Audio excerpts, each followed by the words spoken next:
ब्रह्मांड की अनगिनत रहस्यमयी कहानियों के बीच वैज्ञानिकों ने एक अनोखे ग्रह की खोज की है। चलते फिरते खतरे जैसा ये ग्रह धीरे धीरे एटम बम में तब्दील हो रहा है। ये अपने तारों के इतना करीब है कि ये हर पल उनकी आग में भस्म होता जा रहा है। वैज्ञानिकों को आशंका है कि एक दिन ये राख में तब्दील हो जाएगा। नासा के वैज्ञानिकों को अंतरिक्ष में एक अनोखा और रहस्यमयी ग्रह मिला है, जिसका नाम HIP 67522b है। ये ग्रह अपने तारे की परिक्रमा इतने नजदीक से कर रहा है कि उसकी चुंबकीय तरंगें तारे में तेज सौर ज्वालाएं पैदा कर रही हैं, जिसकी वजह से विस्फोट हो रहा है और ग्रह धीरे धीरे जल रहा है। ये ग्रह बृहस्पति जितना बड़ा है। इस ग्रह की सबसे खास बात यह है, ये सिर्फ 7 दिनों में अपने तारे की परिक्रमा पूरी कर लेता है। वैज्ञानिकों का दावा है कि इस ग्रह की तेज गति ही इसके विनाश का कारण बन रही है, जिसके चलते तारे की चुंबकीय तरंगों में हलचल और भयानक विस्फोट हो रहा है।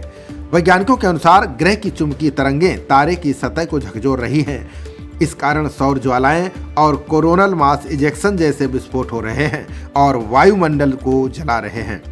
नासा के TESS टेलीस्कोप ने तारे में इस तरह की गतिविधियों को रिकॉर्ड किया है। नासा ने टेलीस्कोप के डेटा का अध्ययन किया तो उन्होंने पाया कि ग्रह के गुजरने पर तारों में 15 सौर ज्वालाएं निकली थीं। इससे ये बात साफ हो गई कि ग्रह ही इन तारों को ट्रिगर कर रहा है।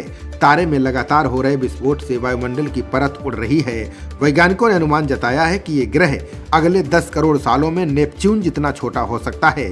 ऐसा पहली बार हुआ है जब कोई ग्रह अपने तारे को प्रभावित कर रहा है। ग्रह और तारों पर हो रहे इस शोध की अगुवाई खगोल भौतिकविद एकातेरिना इलिन कर रही हैं। उन्होंने दावा किया है कि ग्रह तारे की चुंबकीय लाइनों को हिलाकर विस्फोट पैदा करता है, जो सतह पर तबाही मचाते हैं। इस तरह की गतिविधियों को देखकर वैज्ञानिक हैरान हैं। अब वे इस तरह के और तारों या ग्रहों को ढूंढना चाहते हैं। साथ ही टेलीस्कोप से इन विस्फोटों की UV और एक्सरे ऊर्जा का अध्ययन करना चाहते हैं। इससे ग्रह के पैटर्न को समझने में मदद मिलेगी। अगर भविष्य में ऐसे और ग्रह मिलते हैं तो ये ग्रहों की तबाही और इनके बनने के बारे में नई जानकारी दे सकते हैं। खबरों का सिलसिला जारी रहेगा। देखते रहिए जनप्रवाद। नमस्कार।